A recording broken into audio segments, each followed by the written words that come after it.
So I first want to welcome everyone to Horology Forum 2020's Servants of Serpents. So I'm going to be the devil's advocate. Remember, no one can get mad at me because I'm self-proclaimed devil's advocate.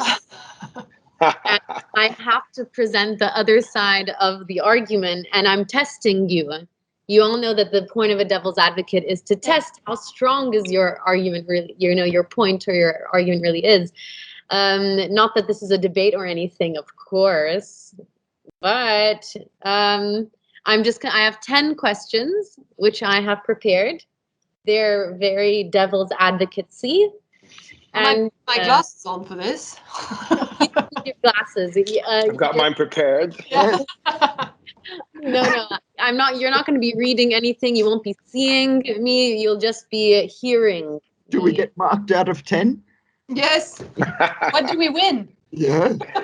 What's the prize, Dominique? Let me begin with question number 1. Does anyone even really look at the product being sold anymore? So I think from my point of view, I'm talking from the behind the auction world. It's a very, very interesting questions because I think there's two things that we need to put forward.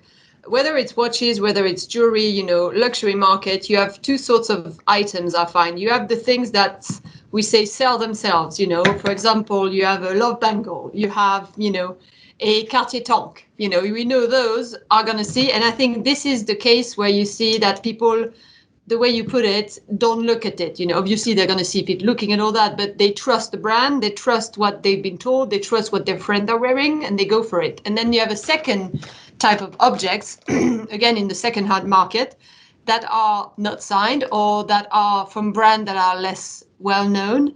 And that's where our job and my job comes into focus more, because we have to work, and it's all about educating, which is some part of the business that I really, really appreciate, telling someone, maybe this is not this, something but look, let me show you behind, let's see how cool it is, and you'll understand, and let me open your mind a little bit. So that's, so I think, yes, for some things they don't look, but that's where our job is.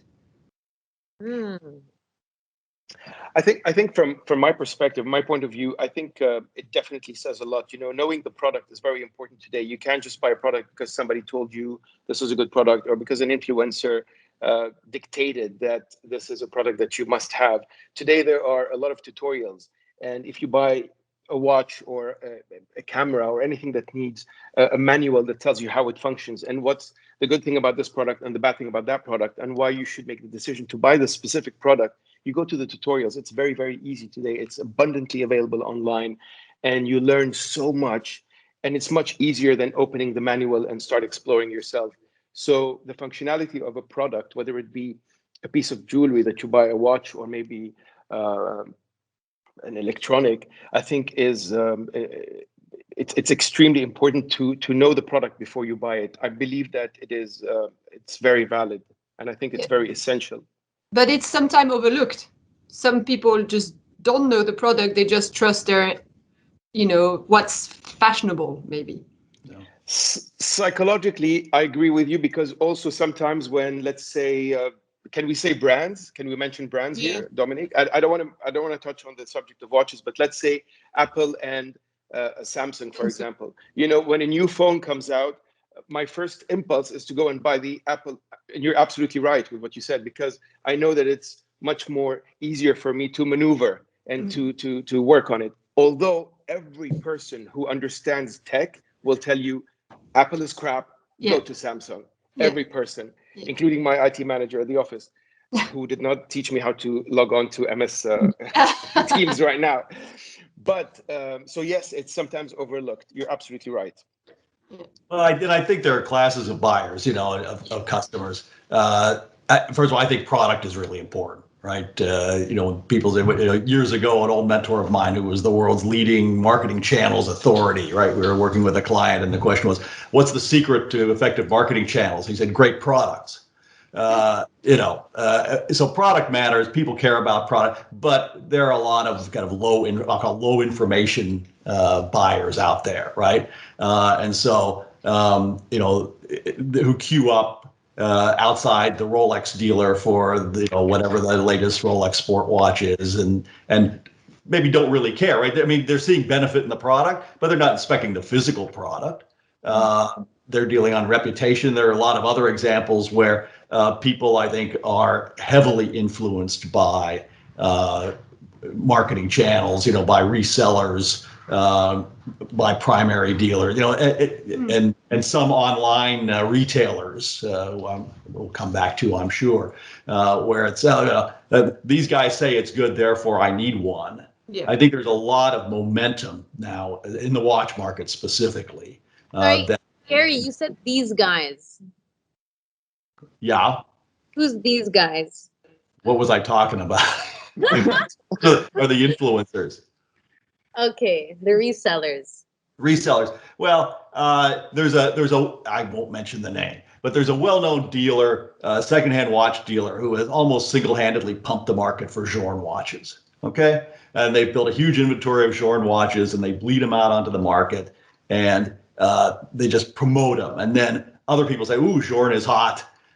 Let's all have a Journe." I actually am a long-time Journe owner, so I'm appreciative of this phenomenon. But then, so you see it happening, right? And basically, you see, and not only that retailer, but there are others, right, who have selected other brand. Well, and there's one. Someone who's taking what I think is actually a moderately principled approach to this is Silas, a Collected Man, right? So he's a retailer, right? He makes no bones about it. And he believes, because I know him personally, that the early Roger Dubuis pieces are really important pieces and underappreciated. And so he makes a market in those pieces. And so there are articles on his site about those, and he promotes those, and he sells those. But to me, it's all pretty transparent. Yeah, I think that makes sense. This is just you believe in a product, and you make it your job, and then you have to have a business and make money at some point. Yeah, no, business is business. It's when the thing that where I kind of get off the boat is when everyone in the world seems to be running in one direction. Yeah. And you kind of know, as someone who's been collecting or an enthusiast for a long time, it's like, well, sure, they're fine products, but there's something else going on there. Years ago in the auction world, right, where Omega and Patek, it's now probably well known at the time, that they buy their own pieces at auction and try to support the value of the product over time. And again, when it's transparent, when you can sit in the auction room and watch the finger go up, it's a lot clearer than when it's like all of a sudden, oh look, brand X suddenly it's really hot now, on the auction. I bet I need one. I got to have one. If I don't get in now, I'm going to be left out. Do you think it's still happening? I always thought that those brands trying to push up auction prices, I was always doubtful how effective it is, because it's all very well, you buy a few pieces, you're still only paying, a little bit more than the next person to bid. But no matter how expensive that Patek or that Omega was, the next time someone goes along and puts their own watch on auction, the market is a lot bigger than I think these brands can manipulate. I really wonder just how much of effect that actually had on pushing the prices up, more than just getting in the papers and in the magazines that Patek sold for a big price, so someone else goes and buys one. But does that really keep up the auction prices? I'm going to go and be like the complete opposite of a devil's advocate, because as we said, I'm into jewelry, so I know a lot more about jewelry than do watches. Would it be a possibility that these watches were bought at the time for a museum, for the the Patek Museum, the whatever? Isn't that more, rather than pushing the price, they think that particular watch is something they miss in their collection and that's why they bought it? I'm just asking. I say yes, both. Yes. Yes, both. Okay. Yeah. they obviously buy for their own collection. And Ian, to your point, I don't know, confidence is a delicate thing. I mean, there are tipping points, right? So if all of a sudden you say, geez, I don't know, Vacheron, right? All of a sudden it turns out that, Vacheron's doing pretty well at auction. And you say, well, maybe if I buy some of those, I won't get hurt, financially in the long run. That you can set a tone a little bit with a relatively small number of transactions. I think psychologically, collectors think about this stuff. Yes, although on the other hand, everyone knew that was going on, and yet the same thing, Vacheron, it didn't seem to work. None of the other Breguet, in the auctions, I didn't know Vacheron was doing it. But if they weren't doing it, surely they would have seen, wow, we can do that. Look at the effect. But it hasn't happened with guys, many other brands.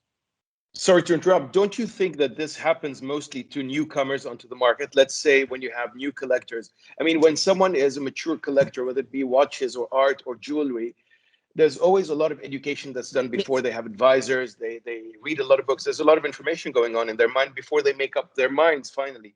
Mm-hmm. I see that these mistakes mostly happen to newcomers on the market. Let's say when there's a new art collector and then there's either a hunch or maybe they heard, as you said, Marie, maybe there's somebody who bought a collection in the Pinot collection, and then all of a sudden they want to buy it just because Monsieur Pinot bought it, or Arnaud, or whoever. So there becomes like a sort of an excitement, and without them doing their due diligence and their study, then they would just buy it because so-and-so bought it, even though it might not have a value later on, or perhaps they might not even like it, but just because they want to say, so-and-so had bought this watch, so I have to have it in my collection. I think this is a new collector's mistake more than a mature collector. So would you say... If I can just go back to the original question before I forget it, I think the amount of watches or anything else that actually sell themselves, it's a very small percentage of the total market. I think most watches have to be sold. One way or another, they have to be marketed, they have to be sold. There are very, very few Nautiluses and Speedmasters and whatever. We all talk about these magic watches, but we all know them because there's so few of them. But you didn't say, sorry, let me first, because now you made me think of another devilish pitchfork prod to, do at you in. But let me just ask, so would you say that the real serpent here is the old weathered collector then? Is it because they say that an artist or a watch, it's the who is buying it that makes it? Look, I tell you, I'm talking from the art perspective. I've been with a lot of I've had discussions with a lot of advisors and gallerists. You have the honest people, and then you have the people who are not so honest. I don't want to give them a nasty name right now, but the crooks, let's call them. And I'm being very friendly. I'm being very friendly and very kind. So you have the honest people who will really tell you, you know what, don't buy this work. Just wait a little bit until the artist becomes a little bit more mature, until his or her work are available more in museums, in auctions, until he or she travels, until they become more known worldwide.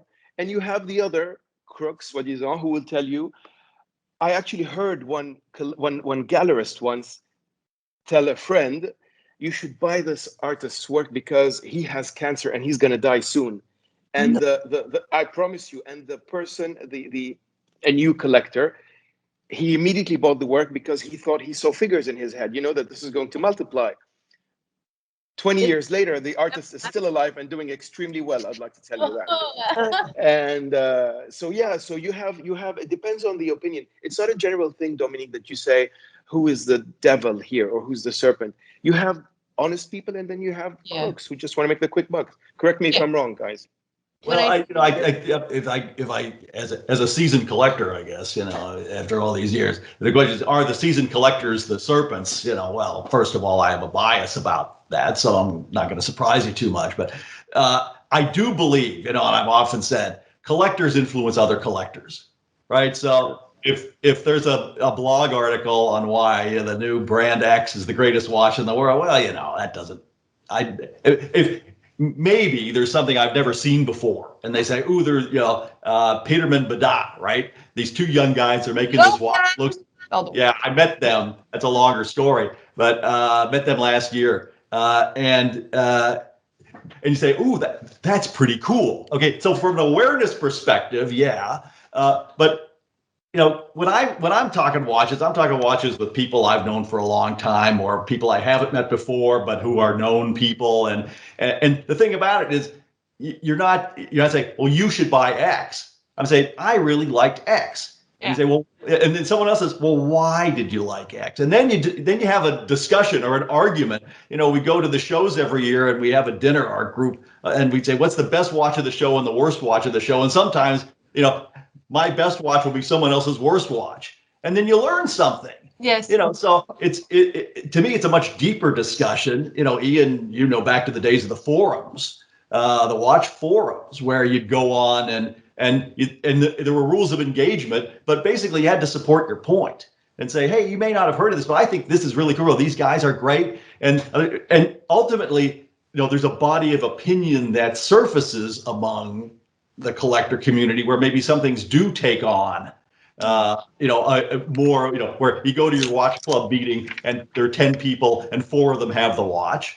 That happens, sure, or 8 of them have the watch, but I don't think there's this, as you say, Ollie, there's this whole set of newer collectors or enthusiasts or people who really, they're just following the trend. And the big demon, is it's when it stopped being about watches and started becoming about money. I do think it's worth either pointing out or debating a big difference between the watch industry and I think art is I don't think collectors are that important to the industry. They're important. Yes, I think most people buying watches and keeping the big watch brands alive are not, people we would think of as serious collectors. Yeah. With art, these are all one-off pieces, and so it demands more knowledge. Whereas the vast majority of watches are basically like cars. You'll have your favorite brand that sings to you. You like the look of it. You might like the color, or it goes fast. But I don't think they're really looking at either resale value or anything more than I can afford that and I like it.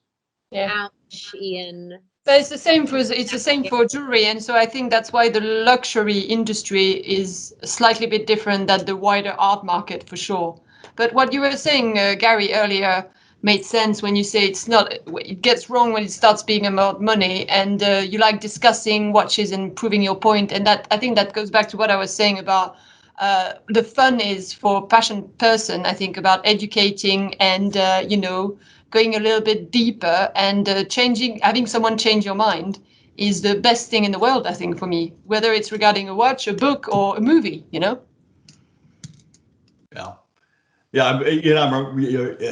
Your comment about the vast bulk of watches being bought by people who are buying one watch. Maybe I was talking with Max Buser years ago, and I was saying something. There was some quibble I had with him about something, and he just looked me in the eye and he said, "Gary, you have to understand, you're on the fringe of the watch market, and if even as a small independent brand, if we were aiming at you as our core customer, we'd have gone broke years ago." And that's the nature. It is the nature of the market. So I think it is. I think you raise a great point that it's it's a big market with segments, and some of the segments are pretty small. Including folks who are buying lots of different watches. So basically, we've all agreed we are the wrong people to talk to. Sorry, Dom. And that's the end. I do have one little purist story I'd like to bring up at some time, but if you've got a question about influencers later on, Dom, I'll save it for then. Okay. Well, not specifically, but there is though something along the lines you'll of an influencer related question, which you'll see.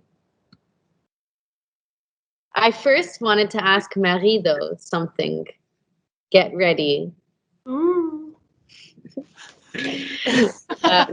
Fork is on fire. So, how much effort do auction houses make to sell to true collectors versus the flippers? What do you mean by flippers? People who buy and then sell quickly, and buy and sell, and buy and sell. It's funny because we touched on that point a little bit earlier on when you said that, Ali, when you said that, you know, the new buyers are the ones that are going for the easy, I'm going to say, buys. And I think I can speak from experience that the core market for us is those, not those flippers, I'm going to say, but people from the trend, for the trade, or people that are being collected for years and years. And so you have this line of people that buy that barely goes up or down. And then you have a new buyer that come in and then disappears. And then another one comes in. And so that's how we see how the market's going. I think that I'm based in Geneva, where we have, I think it's the same for watches, the largest auction with the most important pieces of jewelry in the world at the Geneva auction. So they are the auctions where everyone travels to. And I think all of you came probably, but Geneva during sale week is beautiful. I love it. It's so exciting. So I'm going to say that we put a lot of effort for two reasons into real collectors, true collectors. These are the people that are often have, because it's all, you know, all in the end, it's a business. And these are the people that will have no limits. So at auction, what's fun is that there's a starting price, but there's no end price. And that's what's really fun. So a true collector, if he falls in love with a piece, he probably has the means to take it all the way up. You know, of course, you need to have two collectors. And that's when it gets fun at auction, because if you have only someone crazy, then you can sell for the low estimate. But you have to have two different people that really want that. And that's what happens in 2016 when we sold the Blue Diamond for, I think it was $56 million. It was 20 minutes on the telephone with two people. I mean, this never happens. So if there's, as you say, there's body and crooks in all the, you know, all the businesses. But if you're a clever person in the business, you want to spend all your time nearly educating and working on those true collectors, because they are the ones that are going to stay, and they are the ones that are going to have the best collections in the world, and they are the one most of the time that have the most money. So personally, I can tell you that's where I spend most of my time, because the rest, the base of our buyers, they don't really need our help. They know, you know, what they want, and sometimes we put something in sale with a specific buyer in mind, and we don't have to work. We know he's going to come. We know he's going to love it, and so yeah, a lot of time. I hope it was a satisfying answer. Yeah. Yes. A long one, sorry. Very enjoyable. I got excited as I listened to it. So here's the next question. Are you guys ready? So, Shoot. have you ever made a decision based on someone else's expectations, contradicting your own opinion? Daily. Is that your wife? I'm married. Yes. Exactly. I was going to say the same. Oh, that doesn't count, Ian. That's for your own good. I mean, That's self-preservation, yeah. Yeah, exactly.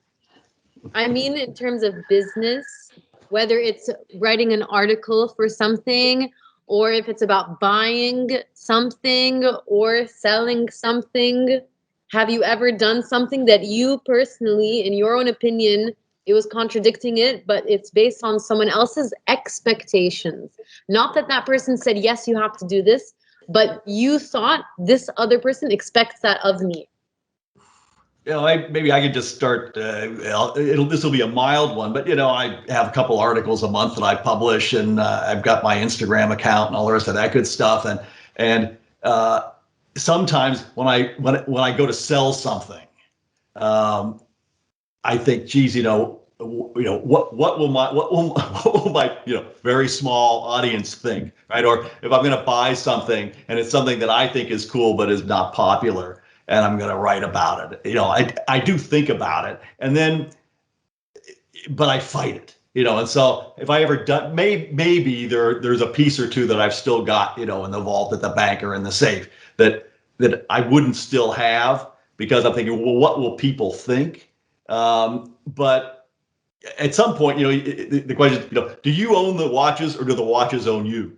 And when you get the second part, then you're in trouble. Yeah. And when it's not only the watch owns you, but what other people who you don't even know think about what you think about the watch, it's the road to hell, I think. So I try to avoid it as much as I can. I think I can honestly say that I don't think I've ever bought a piece just because other people thought it was popular. I was offered a limited Patek piece, anniversary piece, and I turned it down because at the boutique, at the salon, because it didn't fit me at all. And now it's worth like 4 times what I would have paid for it. But again, you got to be true to yourself, and I know a guy locally, he's an executive at one of the tech companies. I told him that story. He said, yeah, I'm on the opposite side of that. I didn't want it either, but I bought it and I'm really happy. It's never happened to me because I don't consider myself a collector. I've got a few nice watches, but I have no plan, no strategy. If I see something I like, generally it's the watchmaker more than the watch. But if I see something I like and I can afford, and I really have to like it, because being in Geneva for a long time, I've got access, it's like having museums everywhere. I've got friends like Gary with fantastic collections. I can see and handle and appreciate great watches. I don't need to own them. I don't have that gene that I need to own them. So generally, I only buy something if lucky. If I really do like it.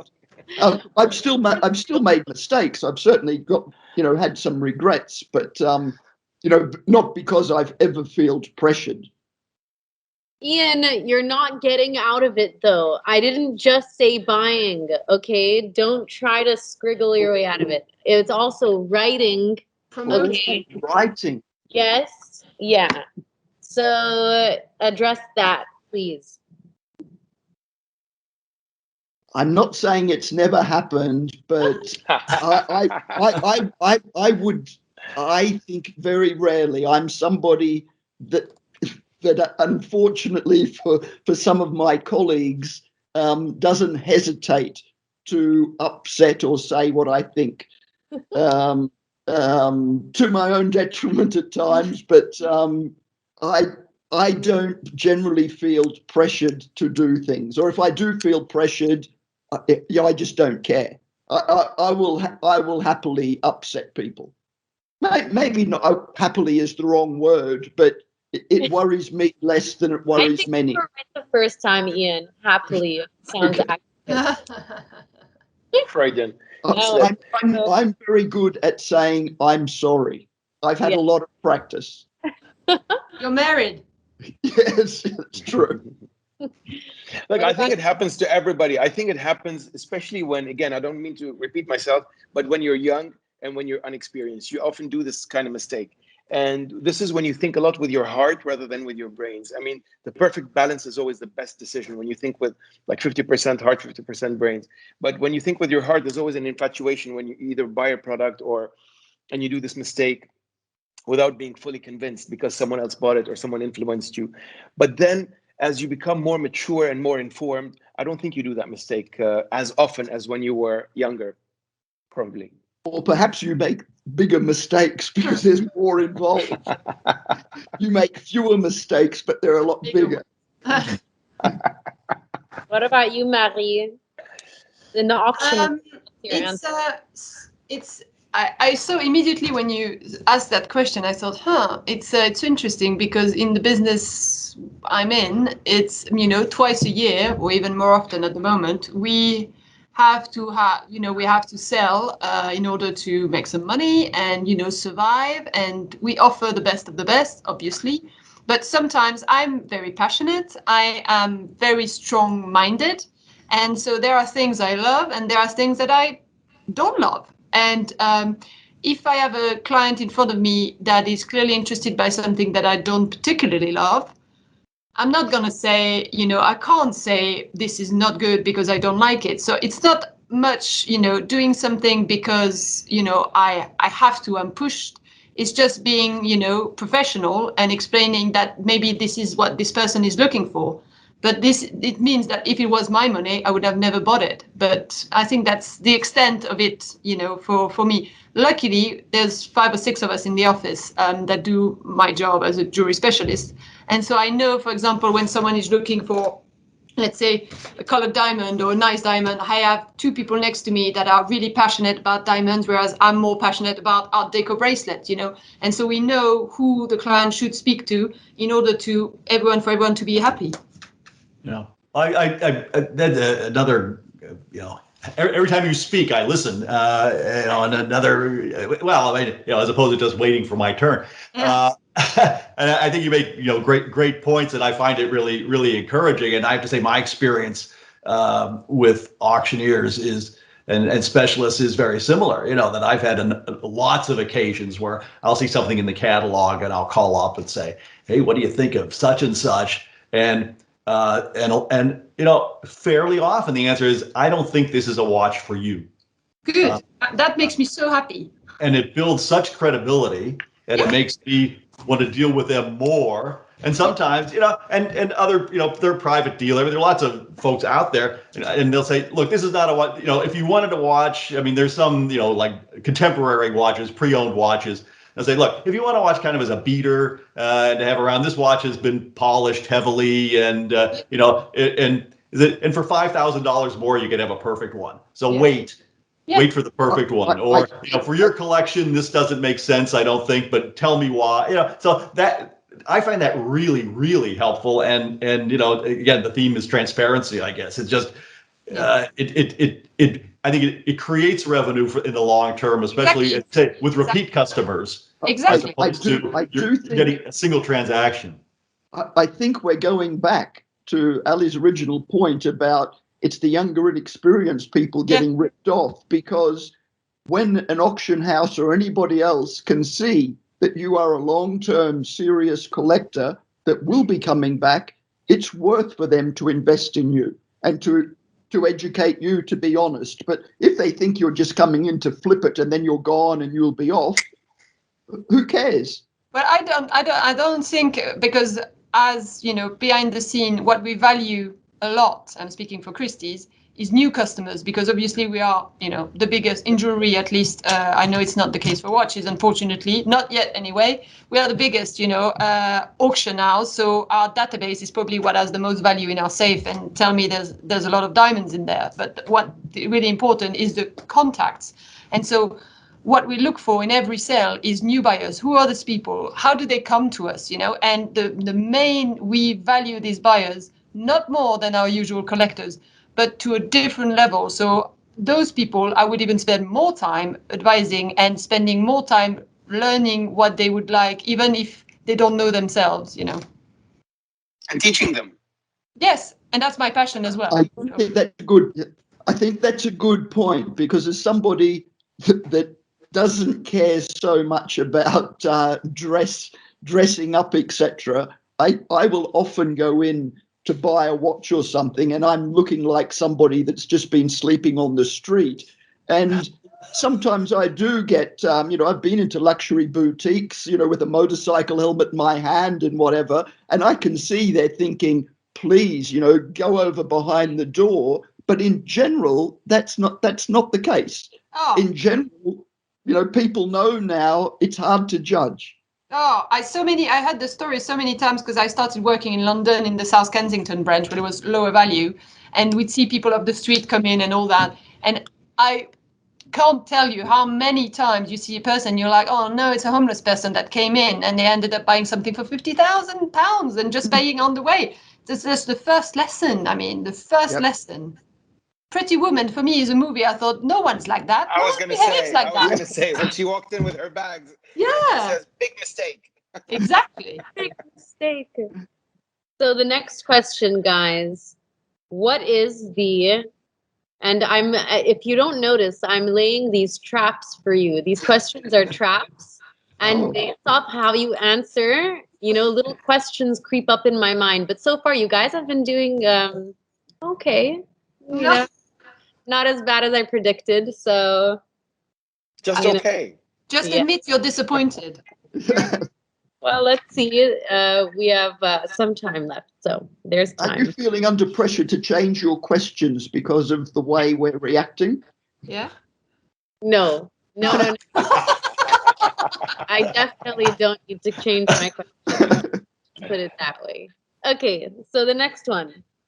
What is the truest way to find out if a piece, like timepiece or piece of art, is actually good or not? Wow. How many hours do you have? Just to answer the first thing that comes out of your heart. Curiosity. For me, it's my heart. It's I've been in the business for about 10 years, which might not seem long, but I've seen a lot of jewels. Luckily, at auction, we sell about 1,000 a year, so that's a lot through my hands, even quickly. And when I pick a piece in my hand, and you can feel that something special about it, you can't describe how it moves in a certain way. You barely have to look at it with your loupe. And you're like, oh yeah, this is nice, and it could be worth 3,000, or it could be worth $1 million. But so my heart would be my instinct. The way it moves. Speaking of hearts, you know what? The level of emotions differ a lot between when you're buying art, when you're buying a watch, and when you're buying a piece of jewelry, or when you're buying land or real estate. The level of emotions differ a lot. So when we buy art, no offense to jewelry and to watches, but I feel that maybe the level of emotions are more intense. Perhaps, I'm not sure, because there's always a lot of stories behind it. There's always the artist's story. There's always the provenance, who owned it before, what it went through, what it meant when the painter painted it or when the sculptor sculpted it. So the level of emotions are very high.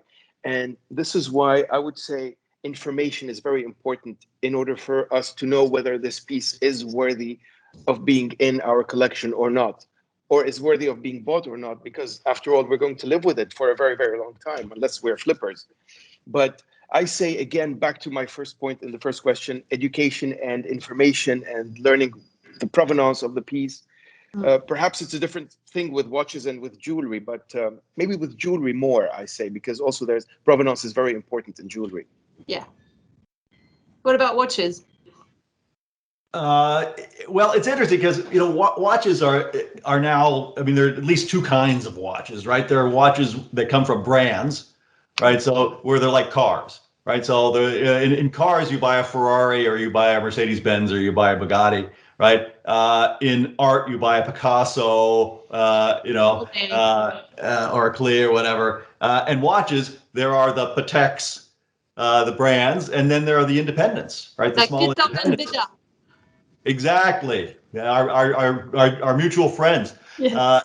And there, it's meet the maker, want the watch, right? Ian, you've mentioned this before. Yes. And it's the whole thing. What's their story? Why did they leave the big manufacturer and go out in this uncertain and likely disastrous occupation of having their own watch brand? What moved them? What are they trying to express? Why this watch? How did you create it? Why did you select this complication? What problems did you face? What problems weren't you able to overcome? What problems did you, and then the emotional connection can be very, very strong indeed.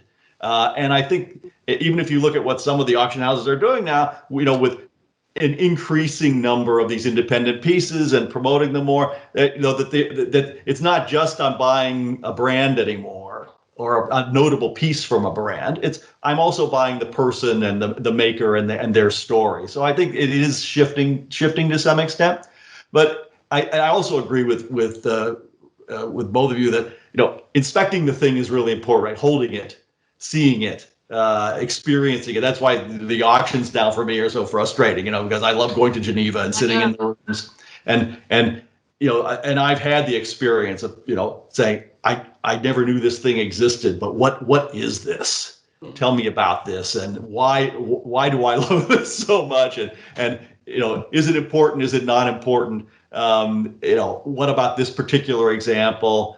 I think there again, the guidance of experts is so important, and having the dialogue. But it's both the heart and the mind, right? It is the eye, and it speaks to you, and then there's the due diligence behind it, so that you're not making the rookie mistake of something that struck you at the moment, but then all of a sudden you've got it and you're kind of sad about it. Oh no, yeah.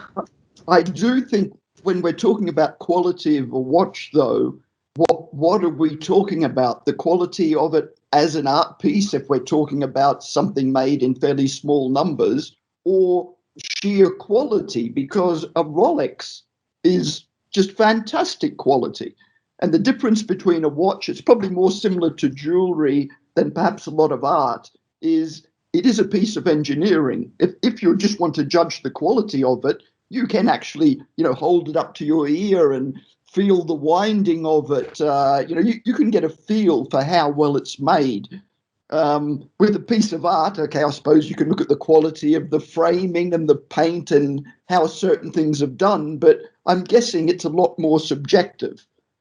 So the quality of a watch as a timekeeper is one thing, but then the quality of it as a collector's piece is a completely different subject. What I would take out of this discussion is that it's funny because I thought, jewelry is super emotional. People don't understand. It's something that's passed down through families, through centuries. If it has a provenance, it's super important. And I hear Ali saying, you don't understand. Art is so emotional because it has this history, it has this provenance. And then I hear Gary and Jan going, you don't understand. Watches are so emotional because you hold it. So what I really like about this is that we're all so passionate about a different subject. And in the end, it's all about feeling, I think. Yeah? Well, talking about jewelry at this time of the year, one of the things we do on Quill and Pad is there's a competition called the Grand Prix de Genève with a lot of different sections, and one of those sections is jewelry. So we generally say these are the watches we think are likely to do well. These are the ones, perhaps less well.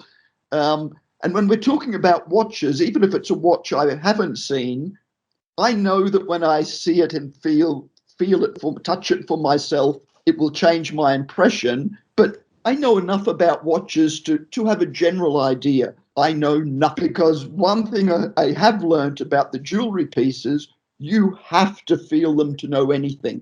You have to run them through your hands. You have to drape it over your arm or whatever they're designed for. Yeah, because it's just like the watches, it's about engineering, because it's not only the stones that is the intrinsic value of a piece. If you have a diamond of 100 carats that's D-flawless, okay, that's $30 million. That's it. And then whatever's around it is just bonus. People are not going to pay for that. But if you have a piece of jewelry in your hand that floats, you have to think of the person, like for watches, I suppose, behind their desk under the loop building the complication. For us, you have to think of them creating a single mounting for each small minuscule diamond and putting them all together to make it flow. Because if you put it through a factory somewhere and they just go, poosh, it's not going to float into your hand. So it's, you have to feel it. Yeah. But Marie, I'm talking about mixing colors. I know. Every brush stroke. I'm talking about. It's a different story. Don't complicate this. I win. I am the emotional platform here. Is it acrylic or watercolor? Believe it or not, I studied contemporary art initially. And my favorite artist was Carsten Holler, which is, an artist to work with what the brain does to your. It's like structures more than art. So I get that, and I'm so into it. So my heart's between the two, for sure. You still don't admit. We need to take you to some watch auctions. I was there. Oh, okay. I was there when they sold the 31 million Patek Philippe at Christie's last season. I know. I'll tell you. It was insane. I was in the room, and fantastic. And I'll tell you, your guy he's an auctioneer. I'll tell you. Rahul, right? Yeah, that guy is. I know. Yeah. Very lucky to have them. That's an art by itself. Great auctioneers. Yeah, and I'm trying to accomplish that. Hopefully one day I'll be good enough to be on the rostrum. I see each and every one of you. Okay. Are you a follower or a leader? And what makes you that? I think I'm an explorer, neither follower nor leader. I'm an explorer because. Sorry, I didn't hear you. I said that's cheating. You know why? Because, and I don't mean to sound boring with this answer, but we really learn every day. And it's unfair for me to say that I'm a leader because, no, I'm not a leader. You know, I'm nobody to be a leader. We even the biggest expert and the biggest, you know, the person who has all the knowledge will always learn. If they say we know it all, they're lying, and I think it's false pretense. I think I would say I'm an explorer. I'm not a leader, nor I'm definitely not a follower. That's for sure. But I'm definitely not a leader either. So I'm an explorer. I don't know about you guys. When you're exploring, are you following a trail of someone else made or your own trail? Interesting. Nice. I will first hear your answer and then I'll answer your question. I think I'm a leader. I don't, not so much because I have many people following me, but I care less about what other people are doing. Yes, that's very evident, Ian. So I don't know if, on the other hand, a leader should have followers. I'm not sure if you're a leader just because you're not following somebody else. Is somebody walking off by themselves into the forest a leader?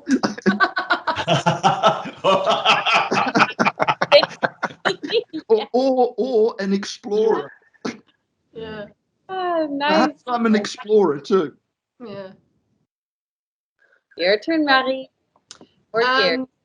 It's I think I'm a bit of both, and I'm going to explain. That's why it's not cheating. I'm stopping you right there. Because as I said, I studied contemporary art. So when I arrived a bit randomly in jewelry and I didn't know much, and it was the first position that opened that slightly interested me at 10 years ago now. And so I had to learn everything. And it was super fascinating. I think I'm very passionate about learning. It's something that keeps me alive, to discover things in any kind of area. But so I learned, and I'm still learning to this day from people, you know, my seniors in the office like Jean-Marc Lunel or Vanessa Cron, who are truly, you know, knowledgeable. But I think to other people, since I've been here 10 years and I'm very passionate about a few subjects that are quite niche and I know a lot about these, I probably appear as a leader. To my client, I have to be a leader first. And then in my family life, well, I'm married, so obviously I'm the leader. So that's that goes without saying. Indeed. I would mention, though, I think most good leaders are always learning.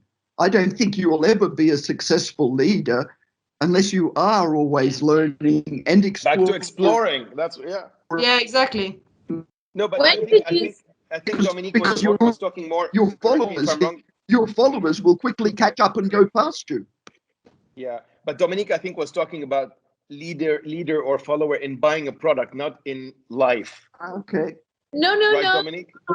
No, like maybe that too, but mentality, because when you buy something, it reflects how you are in life. The way you the way we act, the way we buy reflects on how we are in our minds, unless someone is telling us to do otherwise. That's why I asked leader or follower. And I would add, though, that a leader, you don't need a whole bunch of people. If you could just, that despite everyone, popular opinion saying, no, you're wrong, that's ugly, or that's not nice, or that's wrong, you saying, no, well, I don't care, no, this is right, I don't, like, you just not listening to that. And if you manage to, like, even if it's one person who joins your opinion, I think there's nothing more powerful, no other more powerful leader than someone who's able to turn even one person in the face of hundreds who are against you. In that case, and before Gary answers, if I may, I have an anecdote. So I think I'm a failed leader because I am passionate about many things, and one of those things is retro jewelry or retro watches, actually, which were made just during the war, and so they started exploring new material.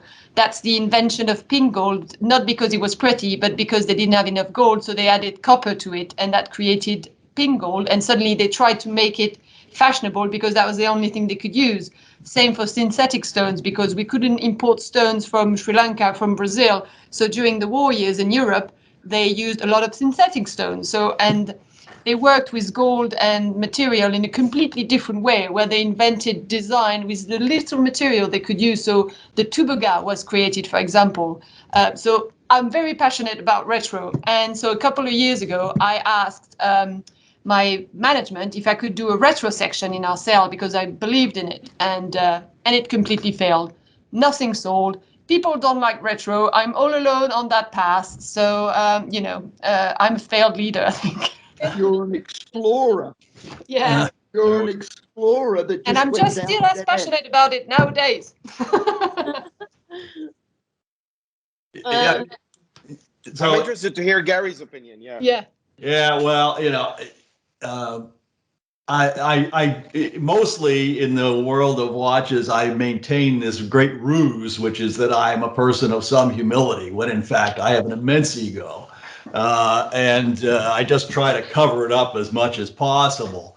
But I have a lot of humility about any influence I might have. But people tell me.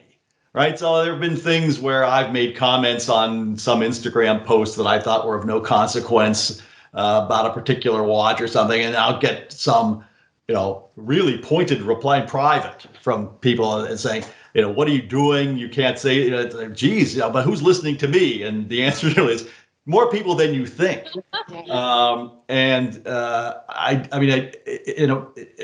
all I would say false humility, all humility aside, right, and probably too much hubris. If I say I really like something, people will buy it. There are some people who will buy it. Oh wow. If I buy something and I make it known, there are some watches whose value I've increased, vintage and modern pieces. There are pieces where the manufacturer has told me we've had this sudden spurt in demand for a certain model, and it's because I own the watch and I post pictures of the watch and people start talking about the watch. So it does happen. And I think that as opposed to there's the collector journalist thing, right?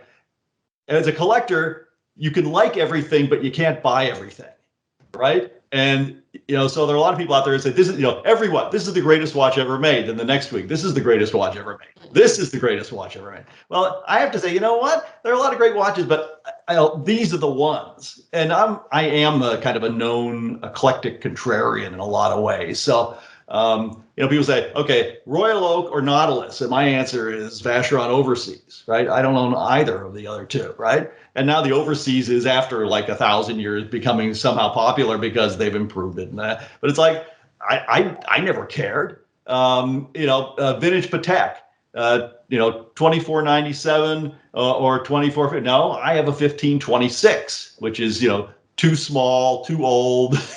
But I just love that watch. And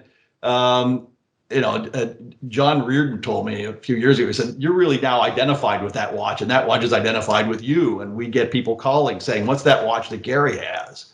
So you do, if you're at it long enough and you are able to articulate what it is about something that you like or don't like, then some people will actually listen to that. So I guess in that sense, I've influenced some people over the years. You know what I think? I think we all have 50% following and we have 50% influencing. I think we're all leaders and followers at the same time. I think this is the truth. So can I say that I was right then? Is that okay? Yeah, absolutely, Marie. Yeah, I think so. Then I'm the leader, so that's fine. You win on this one. I do think, just back to Gary, as somebody that does read a lot about watches, I will pay a lot more attention when I know somebody has put their money down rather than just they're looking at something. If somebody has put their own money into something, I'll know that they've taken a more serious than superficial look at it. Put your money where your mouth is, clearly. Yeah. And it's a shame Ali's back, because I was saying for jewelry and watches, it's a lot easier because we can wear what we think, even if I can't afford a really expensive piece of retro jewelry, I have my small one that I wear during the auction. That makes sense to me. For art, how is it? How do you convince someone, like, how do you put your money where your mouth is? You can't walk around with your Picasso on your back. Sorry, I had to go quickly and come back. Can you repeat what you said? Sorry. I said for us, it's as a way to not influence, but as a way to put our money where our mouth is. We can wear, you can wear the watch the overseas Vacheron that I just looked up online because I was like, what's this? Anyway, and I can wear my, retro ring small, even if it's small, because I believe in it. What about, how do you do with art? Oh, with art, it's much more emotional, my dear Marie. Yeah, so with art, we invite you to our homes, and then we have a beautiful feast ready for you, and we have a cocktail and champagne, and we tell you, I bought this Picasso when I was 35, and I bought this print when I was so you see it on my walls. Okay. And then another collector will invite someone else, and then we have all these collectors tours. And this is how collectors flaunt, and they like to talk about their pieces of work and where they bought this and how they love to rotate the artworks on their walls. And then you have all these stories that keep coming out, and then you feel you want to be part of this world and you want to buy this work. And so instead of wearing it on your wrist or on your neck, you invite people to your homes. Yeah. What you are describing sounds exactly to me like most watch collector meetings that I will have at a friend's house. It sounds exactly the same. But it's not the same for diamonds, for sure, for jewelry. You don't invite people into your home because it's I'm going to say it's so personal to invite someone into your safe, into your home. First of all, they're going to rob you. You have to be really, a diamond is super easy to put in your pocket. No, I know, but it's for security reasons. I've never seen it happening. So it's something that you guys have in common that I'm out of, and it's really interesting to learn about that. Because for me, inviting someone into my home would be, crazy. A client to invite a client into my home, never. Well, and even if it's out, I mean, maybe even more outrageous. We'll go out in public, and go to a restaurant and lay all the watches on the table. And really? Watches are maybe not anymore. Now that I understand, I just did an article about getting robbed, and so I'm a little more cautious now. But no, and some unbelievable pieces, and people are very free with them, and that's kind of a tradition in the watch community. I don't know about the watch community and the jewelry community a lot, but I tell you, in the art world, there's a very, very obscene level of jealousy among collectors. And this is what also affects their buying patterns. And this is exactly what you were saying, Marie, to answer your question. When they see works on their walls, on other people's walls, they're extremely jealous, and they want to outbid them all the time, or they want to outdo them, and they want to buy better art, even if they have to take a loan or sell a property in order to buy that piece of work, just to show that other collector that they can do better and they can buy a bigger piece. I'm not sure if the watch world or the jewelry world is the same thing. Well, there's a difference. Sorry, go on, Gary. No, I'll just say very quickly, I hope no one's watching this because I'm saying a lot of stuff I shouldn't. But the same phenomenon exists. Okay, so there's a guy in New York, and basically he's a guy with a lot of money, and he basically replicated my entire collection. Oh no. He, except for some unique pieces that but basically at a certain point, like every independent he bought them all. He just bought them all, and he doesn't know much about watches. But and he's self-promoting and about what a genius he got, and it's just kind of annoying. I'm not surprised. So it's the same thing. It's the same thing. Yeah. You should confront him, Gary. Yeah. Yeah, it's too annoying. It's not worth it. It's not worth your time. Not worth my time. But it just it's kind of interesting. It's flattering. honestly, I don't see anything bad about that, because honestly, especially in whether it's watches or cars or whatever, the reason brands are so valuable is we trust the brand. Most people, we don't have to, if I buy an iPhone, I don't have to study and do years of research. I can just, wow, Apple is a good brand, Mercedes is a good brand. I trust the brand, I'll buy this car. So somebody, okay, I've got money, I'm interested in watches, I trust Gary, I'll just do, to him, Gary is a brand. Well, yeah, the Gary G brand. I mean, yeah, we joke about it sometimes, but the thing is, I asked my friends about this guy, okay, and one of them said, "Look, this guy is not right with Jesus," to use a term which is, an old timey term, right? Basically, he's not a watch guy. See, this is that. It's about the personal involvement with the hobby and the people, right? As opposed to, gee, I must be influential because someone replicated a lot of, someone thought I was credible enough that they bought a lot of stuff that I like.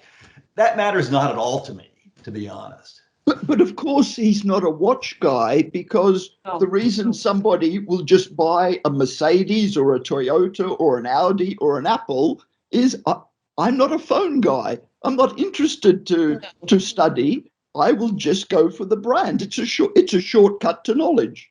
Yeah. Okay, so next question, guys. What do you think of this notion? Okay. Another word for contemporary art is hard work ignored while trash is celebrated. Ooh. Annie, that's for you. Sorry, can you say it again? What was the start? What do you think of this notion? Another word for contemporary art is hard work ignored while trash is celebrated. This might end my career, so I will be as diplomatic as possible. Please don't succumb to pressure. No, I won't, I promise you.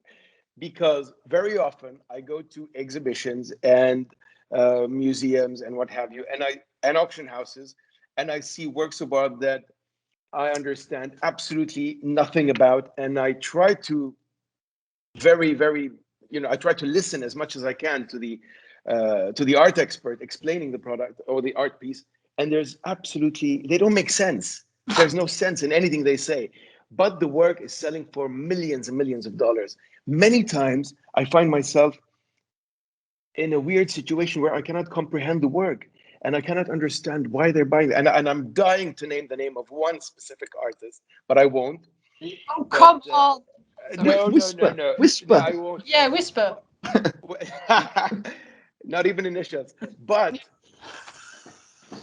yes, I do say I wouldn't go as far as calling it trash, but I would say that it is hard work ignored, definitely. And I can, if I want to give it a name, I would say incomprehensible. How do I say this in English? Incomprehensible? Yeah, Incomprehensible? Yes, things that I don't understand, that I don't comprehend. And I don't think it's the same thing with the watch industry or jewelry industry, because in the watch industry or the jewelry industry, the stone says it all. If you have a D flawless, it's a D flawless. You can't argue about it. But in art form, if you have, again, I don't want to give too much specifics because I always have the same artist in my mind. I don't understand why he's selling for $100 million a pop. And this is but his stories are very valid. He is a yapper. He knows how to speak and he knows how to sell. He's a good marketeer. Maybe that's his hard work. It's marketing. It's not the paintings. They say that contemporary art is the story behind the art more than about the art itself. But anyway, very good point, Marie. Just in defense of jewelry there, which I know nothing about, but I do think saying it's easier because a D flawless is a D flawless. That's a little bit like saying turquoise acrylic paint is turquoise acrylic paint. You've got the setting, you've got the design. There's a lot more than just the materials going into a watch. Yeah, and or a piece of jewelry. Can you repeat the saying just one time, Dom? Another word for contemporary art is hard work ignored while trash is celebrated. I think trash is slightly harsh. Too offensive, yeah. Yeah, too offensive. But I think contemporary jewelry can be. I can't say trash because again I'll lose my job, you know. But some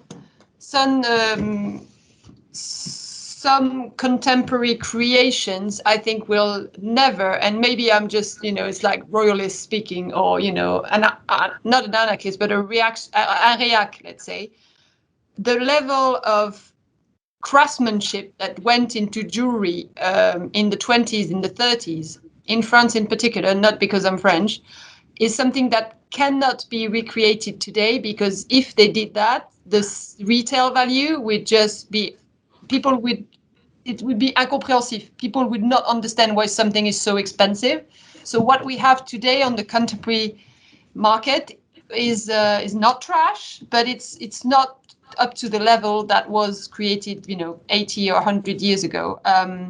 Unless it doesn't warrant the prices that are being asked. Yes, exactly. It's something that unless it's one piece created for one particular customer by one particular brand, I don't know about it, then maybe it is created up to the level and the money is there. But in general, no. You know, in watchmaking, there's really a renaissance now of beautiful handwork. You know, the Grubel Force with their handmade piece, which is what, $1 million watch. So it's you know, not everyone's going to have one of those. No. Certainly I'm not. Or Recep Recepi, who's right down the street from Geneva, right? With beautiful, beautiful finishing interior angles. And these young people are rediscovering the lost arts, you know, with Mr. Dufour as an inspiration. To go to the other side of the question, so I don't think hard work and talent and true craft are ignored, at least in some sectors of the watch market. I'm on the public record, so I'll say it again, because, you know, I wouldn't say it otherwise. But Richard Mille, with those candy watches, and you'll remember, I dismissed them as one of the most cynical marketing exercises of the past many years, to make something that looks like a piece of candy and charge 175,000 Swiss for it or whatever. They must just sit in their marketing meetings trying to figure out how far they can push it. Yeah. And I'd just like to say I loved them because they made me smile. I wasn't their client, but I thought they were fun. I liked the whole idea. A lot of things are difference of opinions. Yeah. A lot of things are fun, but yes, they're not worth that money. They're not, to my personal, in my opinion, as they say. Ali, what do you think about what Banksy did at Sotheby's a couple of years ago, I think it was, or, you know, about destroying the art? Shredded. Yeah. Look, I think, was it a stunt? Was it meant to happen? Was it? Nobody knows what happened, because Banksy, again, is always very mysterious. But I think, personally, if this would mean that the value of the art went much higher, I don't think so. Although it did. You know, everyone is saying that now the piece of the work has gone, it's quadrupled or tripled in price, in value. But it falls under the incomprehensible column. You know, I don't understand these things.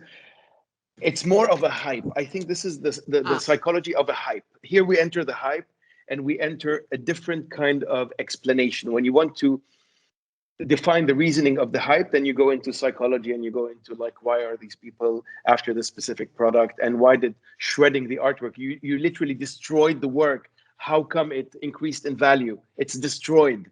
You know, it's that moment that's very important in history. Nice. Okay, guys. Contemporary art. Whoa. Sorry, isn't contemporary art nearly all about the story? It seems to me that it's all marketing, because if you don't know the story behind it, so much of it, you know, if you don't know who the artist is and what the message they're trying to say, it's got no value at all. You could look like any Andy Warhol, pastel-coloured photograph. A school child could do that with Photoshop, but they're selling for millions. It's only when you know the marketing behind it all that, okay, we give it value. But I think watches, in effect, have more intrinsic value. You can actually see, okay, it mightn't be worth that much, but at least I know it's worth more than the metal. But I think for art, for contemporary art, is you buy also your emotion.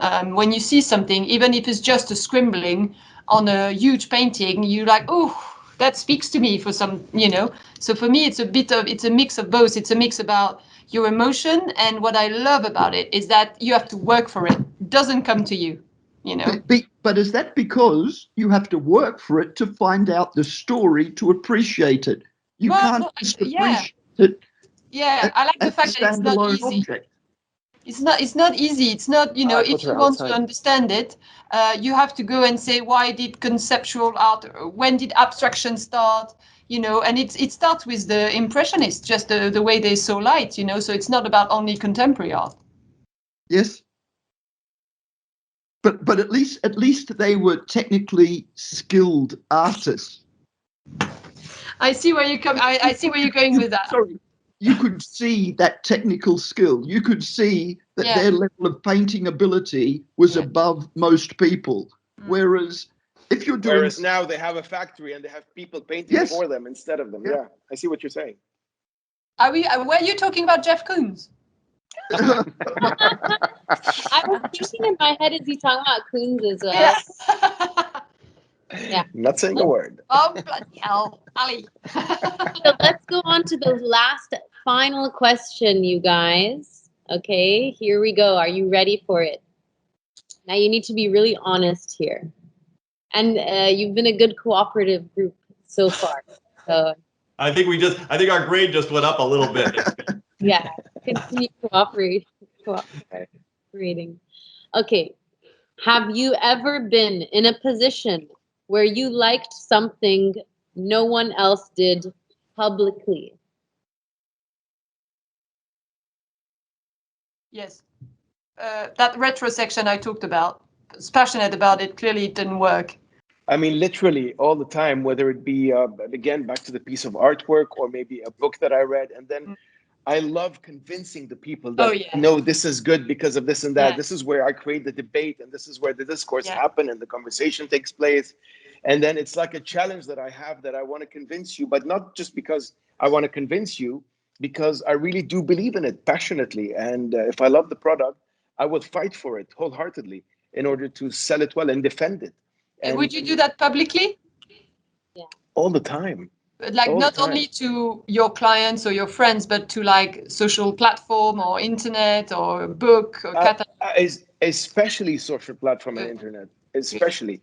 And especially when it comes to defending, let's say, it's not only about the product, whether it be a charity or whether it be somebody that's bullying somebody at school, on the contrary, I'm always there to defend a specific case, and to convince you that this is the right thing to buy or the right thing to do, because you should always give facts. You can't just say, I defend the product or this is my opinion about this because I want it. No, you have to give a lot of facts and you have to convince the person with a lot of intelligence also. And this is where this is the challenge that I love. Nicely put. What about you guys? I'm feeling shy because I can't think of an example. Yeah, for me, it's like, well, name one, man. It happens so often, and it's like, which one was it? Every piece of clothing I buy. There we go. Yeah. I don't know. I mean, I don't know. I mean, Acrivia, right? Richep's brand. I was an early advocate for that brand, and when people said, "Gee, there's the kind of these odd-looking, clunky watches," but there were other people who liked it. I don't know. I mean, I talked about, my rejection of the cults of Nautilus and Royal Oak before. But I don't know. There must have been 1,000 of these things where I said, I really like it. Everyone said, you're nuts. I'm just struggling to come up with one.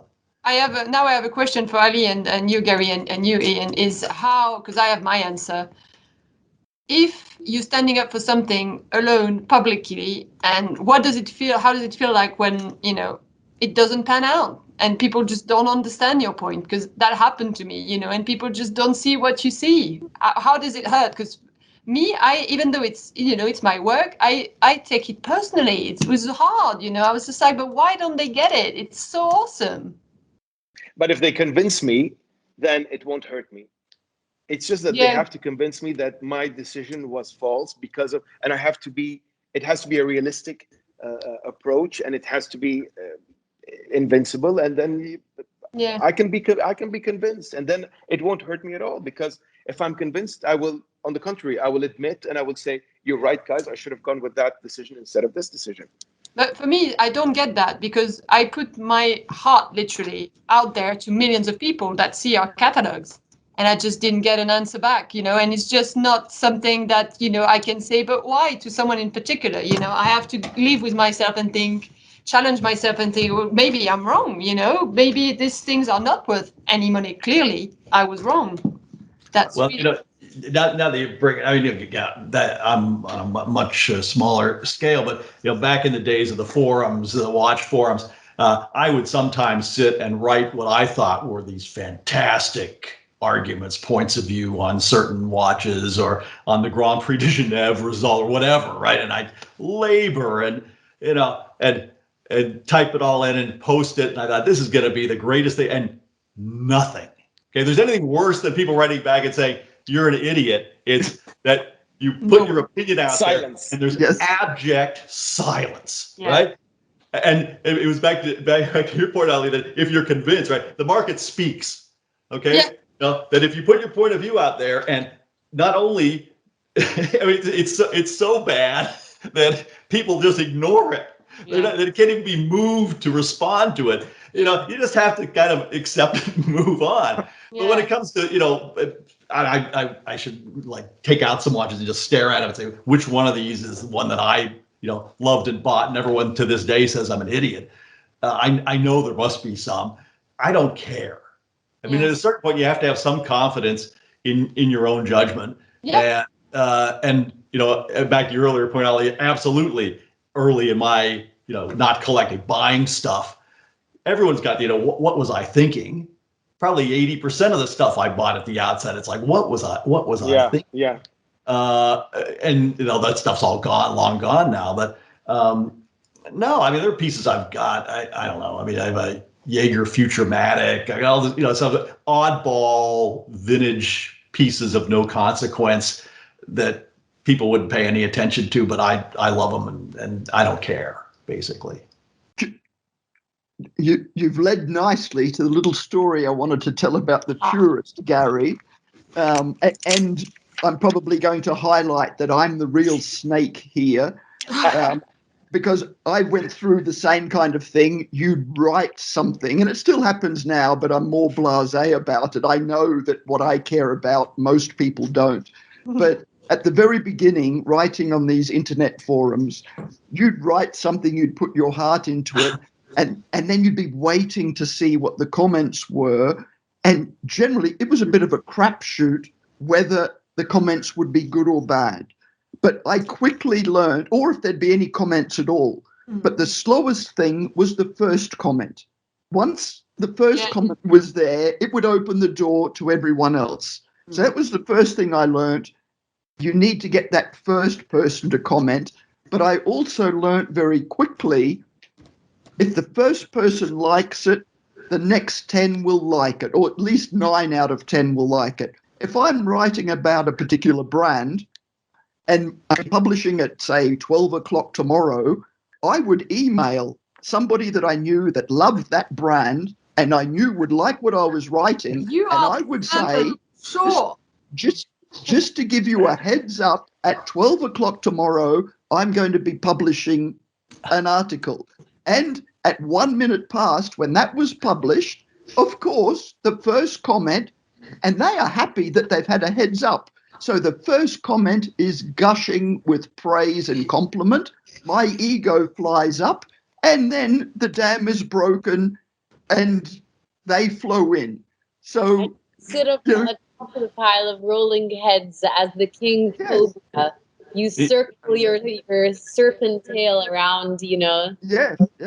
Ian, I have to say that I've never heard anything so low as manipulating responses on an enthusiast forum in 2005. I love that you said that publicly. Kudos to you. Yes. And this is, this is no money or anything. That's just proving all about ego. Yeah. I have one. But it also showed me that people's opinion, I will bet exactly the same people that would have panned me if the first comment was bad were gushing with praise when the first comment was good. And but Ian, not just about ego, it's about principle also. It's not just ego, because you believe in it. Yeah. So you fight. I believe in manipulating people. Yeah, clearly. Ah, okay. So you're definitely the snake.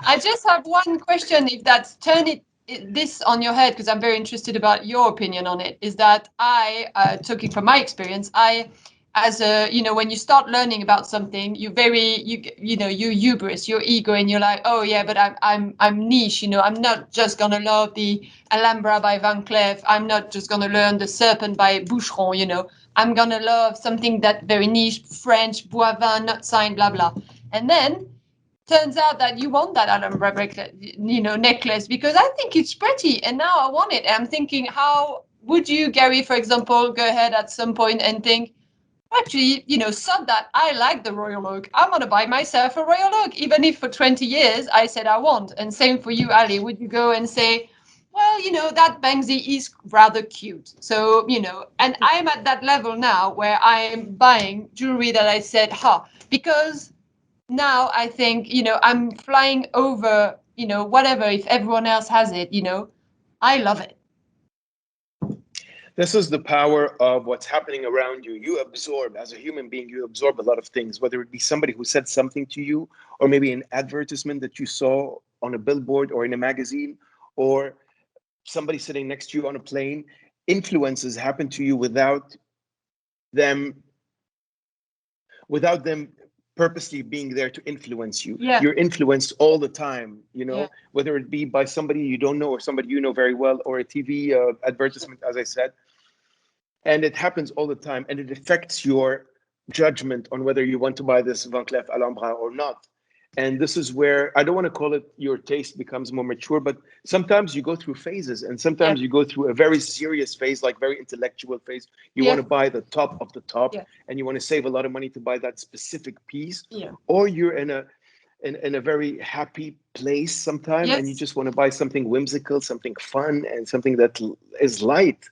Also, I think it's getting over being snob, when I feel like when you get a bit more mature, you get a little bit less snob, and you think, well, if millions of people like that thing, I'm no better than them. And, I find it cute too. And I think that's like a level, that's the final level of, I don't care. I'm going to do what I want, even if I think in the world of watch collecting, that's the people that I will never buy a Rolex, and then they eventually do. Yeah, absolutely. Well, they do call it a cliche for a reason, like a Marilyn Monroe quote. It's just that good. That's why it's a cliche, because it's just that good. Yeah. And with that, you guys, I really, really appreciated a lot of the fruits of this discussion. Really, thank you. At some points, I was heartened. I actually felt uplifted and heartened. Regardless of being a devil's advocate or not, you turned my cold heart, my cold stone heart, you managed to lift it a bit. And I really, really appreciated hearing what you guys had to say about this. And I'm so happy that each of you have joined this today. This was a wonderful cocktail of guests. I'm very happy I met all of you. Thank you me too. It's so enlightening. Thank you so much, Guy, for sharing, being truly honest, I feel. And thank you, Dom, for getting all us together and being mean. That was lovely. Yeah.